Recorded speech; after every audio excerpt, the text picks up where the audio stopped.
Hello guys, welcome to Madhu's flavour lab. இன்றைக்கி நம்ம சேனலில் ராஜஸ்தானோட ரொம்ப ஃபெமிலியரான டிஷ்ஷான கட்டே கி சப்ஜி தான் எப்படி செய்கிறதுன்னு பார்க்கலாம். வாங்க வீடியோக்குள்ளே போகலாம். இதை செய்கிறதுக்கு ஃபஸ்ட்டு ஒரு மசாலா ரெடி பண்ணிக்கலாம். அதுக்கு 1 டேபிள் ஸ்பூன் மல்லி, 1 டேபிள் ஸ்பூன் சீரகம், இது கூடவே 1 டேபிள் ஸ்பூன் சோம்பு சேர்த்து லோ ஃப்ளேமில் வச்சு நல்லா ட்ரை ரோஸ்ட் பண்ணி எடுத்துக்கோங்க. இப்போ பார்த்திங்கன்னா ட்ரை ரோஸ்ட் ஆயிடுச்சு. இதை நீங்கள் மிக்சியில் அரைச்சி கூட எடுத்துக்கலாம், இல்லைன்னா இந்த மாதிரி இடித்து கூட எடுத்துக்கலாம். ரொம்ப பவுடராக கிரைண்ட் பண்ணாமல் கொஞ்சம் கோர்ஸாக இடித்து எடுத்துக்கோங்க.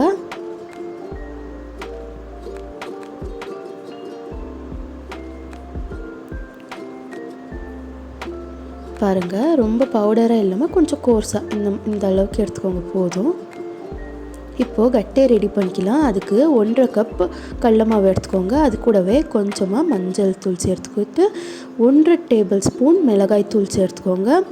சேர்த்துட்டு இது கூடவே தேவையான அளவு உப்பு சேர்த்துட்டு அப்புறம் நம்ம கிரைண்ட் பண்ணி வச்சோம் இல்லையா மசாலா, அதை சேர்த்துக்கோங்க 1 டேபிள் ஸ்பூன். சேர்த்துட்டு இதெல்லாம் ஒரு தடவை நல்லா கலந்து விட்டுருங்க. கலந்து விட்டுட்டு இது கூடவே ஒரு டேபிள் ஸ்பூன் அளவுக்கு எண்ணெய் சேர்த்துக்கோங்க. சேர்த்து மறுபடியும் இதை நல்லா கலந்து விட்டுட்டு கொஞ்சமாக தேவைக்கேற்ப தண்ணி சேர்த்துட்டு நல்லா ஒரு சாஃப்டான மாவு பதத்துக்கு பிசைஞ்சு எடுத்துக்கோங்க. பாருங்கள், இந்த அளவுக்கு இருந்தால் போதும். இப்போ இதை குட்டி குட்டி பால் சைஸ் எடுத்துகிட்டு சிலிண்ட்ரிக்கல் ஷேப்பில் பண்ணி வச்சுக்கோங்க.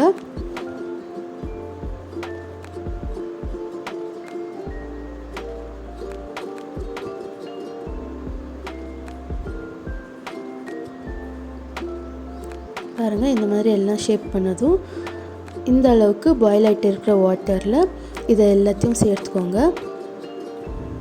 சேர்த்துட்டு அது வேகிற கேப்பில் இங்கே நம்ம சப்ஜி ரெடி பண்ணிக்கலாம். அதுக்கு ஒரு கடாயில் ஒரு 4 டேபிள் ஸ்பூன் எண்ணெய் சேர்த்துட்டு ஒரு 1.5 டேபிள் ஸ்பூன் கீ சேர்த்துக்கோங்க. இப்போ ஆயில் ஹீட் ஆனதும் அதில் ஒரு சின்ன துண்டு இஞ்சி, ஒரு 10 பல் பூண்டு, அது கூடவே ஒரு 3 பச்சை மிளகாவை பொடியாக அரிஞ்சிட்டு அதையும் சேர்த்துக்கோங்க. சேர்த்து இது கொஞ்சம் கோல்டன் ப்ரௌனாக வதங்கட்டும். இப்போ பார்த்திங்கன்னா கோல்டன் ப்ரௌன் ஆகிருக்கு. இது கூடவே ஒரு 2 மீடியம் சைஸ் வெங்காயத்தை பொடியாக சாப் பண்ணிவிட்டு சேர்த்துக்கோங்க.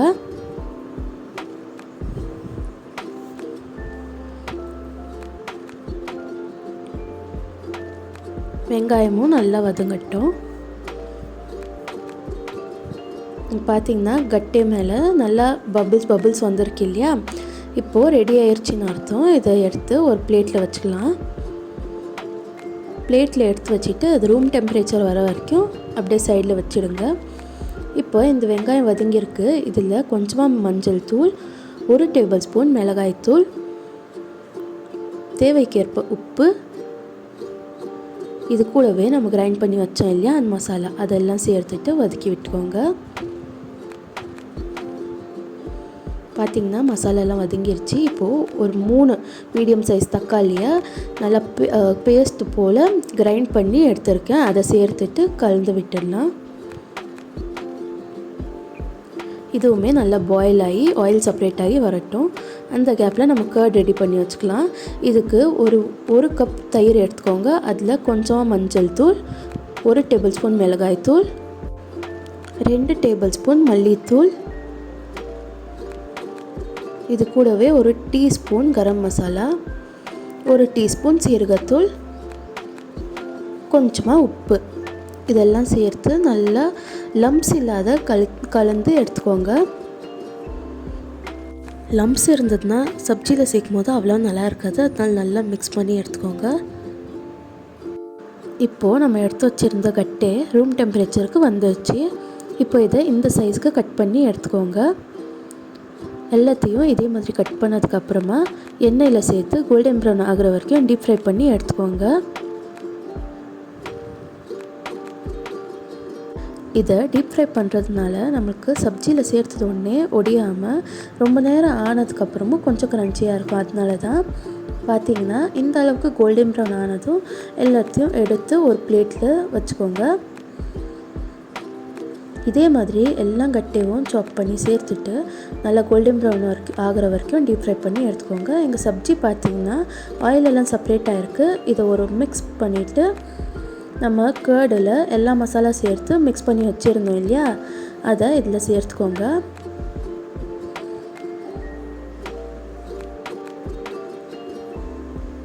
சேர்த்துட்டு கட்டை வேக வச்சு எடுத்துக்கணும் இல்லையா தண்ணி, அந்த தண்ணியை சேர்த்து ஒரு தடவை அந்த தயிரோட பவுலில் அலசிட்டு அந்த தண்ணியும் இதுலேயே சேர்த்துக்கோங்க. கட்டை பாயில் பண்ணியிருந்தோம் இல்லையா, அந்த தண்ணியை சேர்த்துக்கோங்க. ஏன்னா அதோடய ஃப்ளேவர்ஸ் எல்லாம் இந்த சப்ஜியில் இன்ஃப்யூஸ் ஆகும், அதனால தான். வாட்டர் கொஞ்சம் எக்ஸ்ட்ராவே ஆட் பண்ணிக்கோங்க, ஏன்னா கட்டையெல்லாம் சேர்க்கும் போது கொஞ்சம் திக்காகும். இப்போ இது நல்லா கொதிக்கட்டும். பார்த்திங்கன்னா நல்லா கொதிச்சிருச்சு.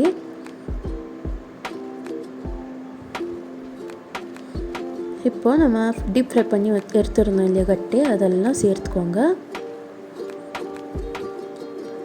சேர்த்துட்டு ஒரு தடவை கலந்து விட்டுடுங்க.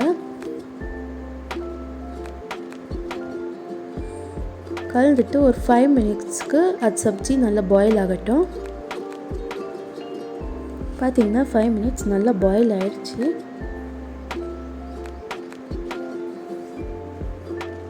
இப்போ இதில் லாஸ்ட்டாக 1 டேபிள் ஸ்பூன் நெய் சேர்த்துக்கோங்க. சேர்த்துட்டு கொஞ்சமாக கசூரி மேத்தி சேர்த்துக்கோங்க.